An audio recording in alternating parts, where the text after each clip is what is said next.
El Señor esté con ustedes.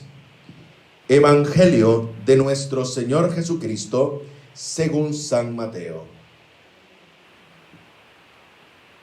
Jesús dijo a sus discípulos: ustedes han oído que se dijo, ojo por ojo y diente por diente. Pero yo les digo, no hagan frente al que les hace mal. Al contrario, si alguien te da una bofetada en la mejilla derecha, preséntale también la otra. Al que quiere hacerte un juicio para quitarte la túnica, déjale también el manto. Y si te exige que lo acompañes 1 kilómetro, camina 2 con él. Da al que te pide y no vuelvas la espalda al que quiere pedirte algo prestado. Palabra del Señor. La liturgia de la palabra de este día lunes de la 11ª semana del tiempo ordinario nos sigue situando en la lectura continua del primer libro de Reyes. Y hoy podemos tomar 3 de los personajes que se desarrolla en este relato que es palabra de Dios. Y una de las cosas que podría generar en nosotros son interrogantes, porque como la palabra de Dios es una historia que tiene cargada una apariencia de injustas medidas o incluso de incertidumbres o de aquellas cosas que se vienen manifestando como de verdad meramente humana, allí encontramos el hecho concreto que la historia de Dios se viene entretejiendo en la vida del hombre. Y es claro, porque es palabra de Dios. Y es palabra de Dios porque nos invita a nosotros a no obrar de esta manera. Por eso los 3 personajes que nosotros vemos, encontramos a Nabot, encontramos al rey Ahab y también a Jezabel. Estos 3 personajes a nosotros nos dejan una lección muy importante, una lección que nos ayude a progresar en nuestra vida cristiana, porque es palabra de Dios, donde hay traiciones, donde hay verdaderas intrigas, donde sabemos que la mano de Dios también se va a manifestar al final de esta primera lectura, y es un Dios que hace justicia. Por eso, lo primero es fijarnos en Nabot, inocente, fiel a Dios y especialmente celoso de lo que le pertenece. Ese es el primer personaje de la lectura del primer libro de Reyes. Un personaje que es celoso de lo que le pertenece y que cuida de ello, que aún incluso no le come la avaricia ni se deja arrastrar por aquellas cosas que se anteponen a lo que verdaderamente le pertenece, la herencia de sus padres, la viña que tenía. Y el otro personaje es el rey Ahab. ¿Qué vemos y actitudes vemos en él? Actitudes claras de un niño caprichoso, envidioso, que desea lo que no es suyo y le faltan criterios para ejercer lo que de verdad en su reino tiene que saber ejercer. Y esta realidad, precisamente en Nabot, la vemos muy narrada. Dice que no quiso comer, se volvió la cara y estaba prácticamente, dice, malhumorado y muy irritado. Lo mismo pasa en muchos de nosotros cuando tenemos estas actitudes que son de un niño, actitudes infantiles, que no están en consonancia de lo que en sí tendría que ser la actitud de una persona meramente madura y que tiene que comportarse como tal. Y el otro personaje es Jezabel, que entra y le pregunta: ¿por qué estás tan malhumorado y no comes nada? ¿Quién era esta? Lo tenemos claro, y es que Jezabel venía de ser una adoradora de Baal, querer decir que pertenecía a los baalitas. Esta realidad nos hace ver a nosotros también cómo Jezabel nos pone en un contexto que actúa de un modo pagano, intrigando, haciendo cosas detrás, en una actitud que de verdad no conoce otra realidad que la realidad del baalismo. Desconoce a Dios, desconoce a Yahvé.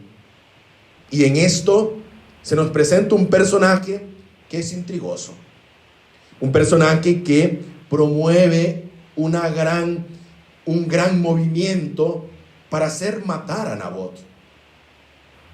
Y le dice claramente: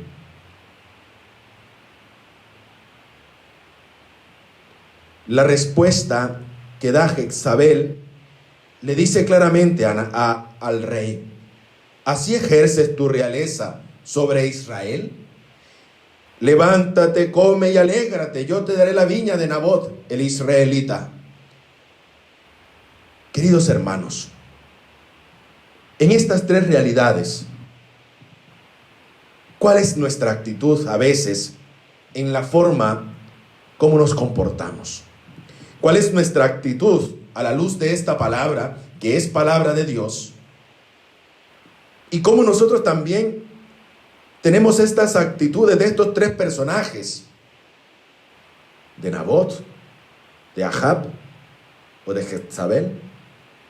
Esas actitudes que a nosotros nos ayudarán a comprender al final de esta primera lectura, cuando el Señor se manifiesta a Elías el tisbita en estos términos: baja al encuentro de Ahab, rey de Israel, en Samaria. Ahora está en la viña de Nabot.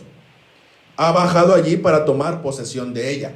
Tomar posesión de ella a cualquier término o medio usado para adueñarse de lo que no le pertenecía, porque obró de verdad infantilmente.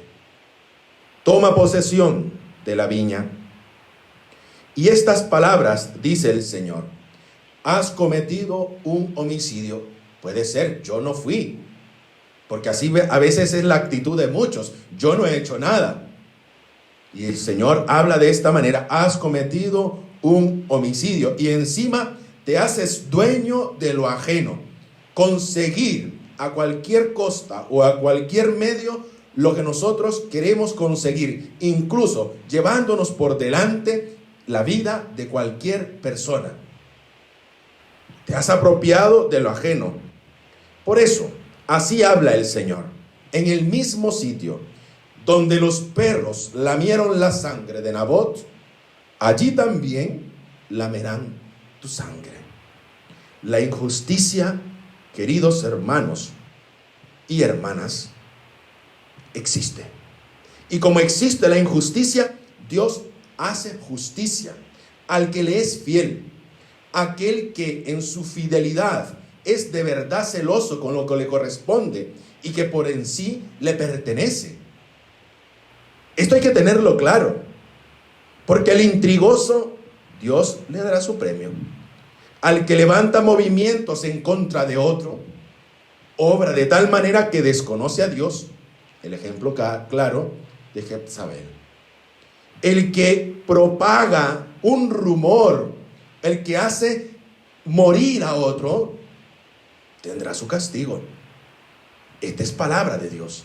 Y al ser palabra de Dios, nos invita a nosotros claramente a no dejarnos seducir ni arrastrar por las realidades que nos hacen actuar como si a Dios no conociéramos. Has cometido un homicidio y te has apropiado de lo ajeno. No nos caigamos en aquello que dice que el fin justifica los medios. Ojo, que muchos de nosotros a veces actuamos movidos de esta manera. El Señor hará justicia y hace justicia, porque atiende el gemido de aquel que está solo, de aquel que es avasallado, de aquel que se pone incluso movido por su fe y que es llevado por los demás porque creen tener el poder y la autoridad, pero que obran de verdad mezquinamente, obran con falta de juicio y especialmente de forma inmadura. Eso es lo que hoy el Señor quiere decirnos a nosotros. ¿Con cuáles de estos personajes nos queremos quedar? Que de verdad, movidos, ¿cómo actuamos nosotros en nuestra vida cotidiana? Por eso el Evangelio nos hace dar un paso más, que dice claramente: yo les digo, no hagan frente al que les hace mal. El que me las hace, me las paga. Y es de misa diaria. El que me hizo un daño, no se preocupe, que en el camino nos vamos a encontrar y me las tendrá que pagar. Y es de misa diaria y de misa dominical, como dirán algunos fuera de la iglesia. Menos mal que se golpea el pecho, parece santulón, pero mira cómo actúa. Porque para eso, en esta realidad de nuestra vida, encontramos personas que nos hacen a nosotros tener un polo a tierra. Porque en sí que encierra la ley del talión. La ley del talión encierra claramente un hecho concreto de limitar la venganza. Quiere decir, si aquel te robó una gallina, tú tienes derecho a robarle una gallina, no adueñarte de todo lo que tiene, justificando que te había robado. Entonces, la ley del talión es meramente esto: limitar la venganza, manera clara de hacer justicia y especialmente que exista una proporcionalidad en el obrar. Esa es la ley del talión. De ahí brota ese aforismo del ojo por ojo, diente por diente, de esa realidad concreta, de esa ley que era una ley que ayudaba a limitar el hecho de vengarse, el hecho de existir una proporcionalidad en el actuar, porque a veces no somos muy proporcionales como actuamos. Y hoy Jesús nos habla claramente que la verdad es un proceso por el cual tiene que estar acompañado el perdón. No perdonamos tan solo porque nos vemos impotentes o acomplejados. Superar la venganza con el amor, dice Jesús. Y especialmente perdonar sabiendo que eso a mí me libera, que no me está haciendo daño. ¿Cuánto dolor causa en nosotros y en nuestra vida esa falta de perdón? A menudo se ha confundido la expresión poner la otra mejilla con la idea de la renuncia a nuestros propios derechos legítimos. No es eso. Poner la mejilla quiere decir denunciar e interpelar a quien lo ha hecho, con un gesto pacífico pero decidido, la injusticia que se ha cometido. Es como decirle: me has pegado en una mejilla, ¿quieres que ponga la otra? ¿O te parece bien tu actuar o tu proceder? Jesús nos invita hoy, queridos hermanos y hermanas, a obrar con serenidad.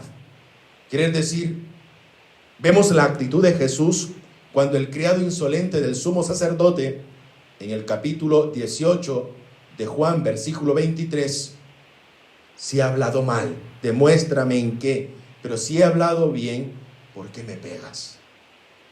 Jesús hace y toma posesión también de esa justa proporción que tiene que existir en decir: pongo la otra mejilla, decir, ¿qué mal he hecho? ¿En qué te he fallado? Para que procedas contra mí de esa manera. ¿En qué yo verdaderamente he hecho mal para que tú te sientas pasado a llevar, como se dice claramente, por mi actitud o por mi forma de proceder? Vemos pues cuál debe ser la conducta de un cristiano coherente. No buscar revancha, no decir que el que me las hace me las paga. ¿Cuántos de nosotros estamos enfermos por la falta de perdón? ¿Cuánto de nosotros nos hace falta esa firmeza de poder decir, ¿sabes qué? Yo, por mi bien, por mi sanidad espiritual, yo te perdono. No tengo nada contra ti. Y sabes, más aún todavía, rezo por ti, por tu calumnia, por tu injusticia contra mí, por lo que estás diciendo a mis espaldas, por las cosas que estás fraguando en mi contra. Por esas cosas, yo te perdono y todavía, dirían en ese buen chileno, más encima, rezo por ti. Queridos hermanos, hay que estar abiertos al perdón y decir las cosas con mucha claridad. Ciertamente que perdonar no es un arte muy fácil, sino más bien es el único modo de frenar la forma violentista que a veces nos embarga nuestra vida y manifestar la gracia divina a menudo, aunque muchas veces nos cueste poderla hacer.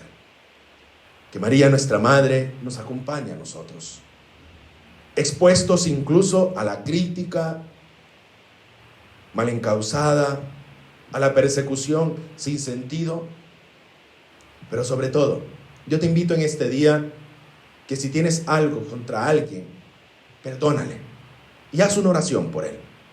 Si alguien te ha calumniado, si alguien ha dicho algo de ti, perdónale y reza por esa persona. Que el bien es para ti y la sanidad espiritual que alcanzas te ayudará a estar en paz contigo mismo y con Dios. A Cristo sea el honor y la gloria por los siglos de los siglos. Presentemos, hermanos,